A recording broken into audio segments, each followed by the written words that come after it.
It is Thursday, and that means we are back in Nutrition Educator Lynn Matava's kitchen. And if you're looking for a way to spice up your leftovers, then Lynn has an easy recipe that showcases how she repurposed some leftover salmon hash. Let's check it out. Healthy meals start at home. When you cook the food, you know what's in it. You can control the fat, the sugar, the salt, and all those hard to pronounce ingredients. But it can be difficult to set aside time for preparing home-cooked meals. A great trick I like to use is to make extra food for leftovers. So while putting away food at night, you can always get the entire family involved, pack some lunches for the next day. Even the kiddos can help getting their lunches ready for the next day. And another great thing you can do is to repurpose your leftovers and kind of get creative with them. So what we're going to do today, I had some leftover salmon that we didn't eat for dinner. And so we're going to turn this into a salmon hash and just kind of get a little wild with this. I had a couple potatoes that I chopped up with onions, and they're already in our pan and they're cooked. Put a little bit of oil in there with them. And then all we're going to do quite literally is break this fish up into the pan. Get it all stirred around in there to make it into a hash. Now, if you don't have leftover salmon but wanted to try this, you could always use canned salmon.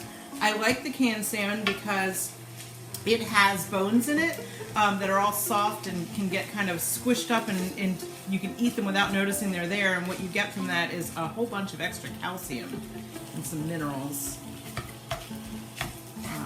So that's a very affordable option you can use also.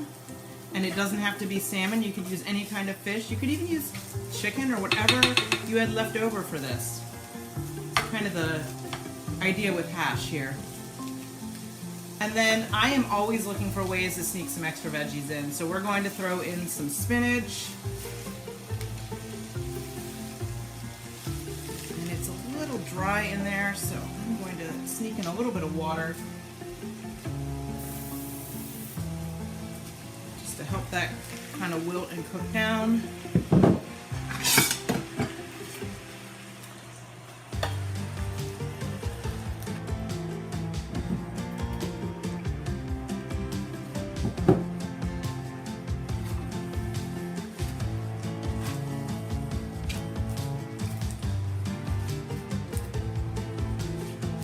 I've overloaded my pan a little because my pan is not large enough for all of this food.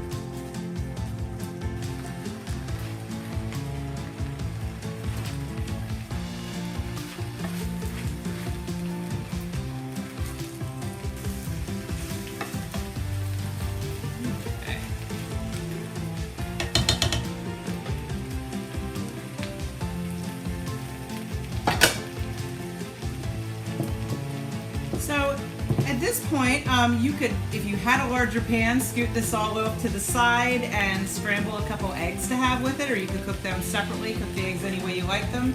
I'm just going to sprinkle a tiny bit of sea salt over that, and I'm going to put a little bit of pepper. And that's pretty much it. Easy peasy, right? Now breakfast or dinner is done. So I'd like to know, what kind of creative tips do you have for using leftovers? We'd love to hear from you.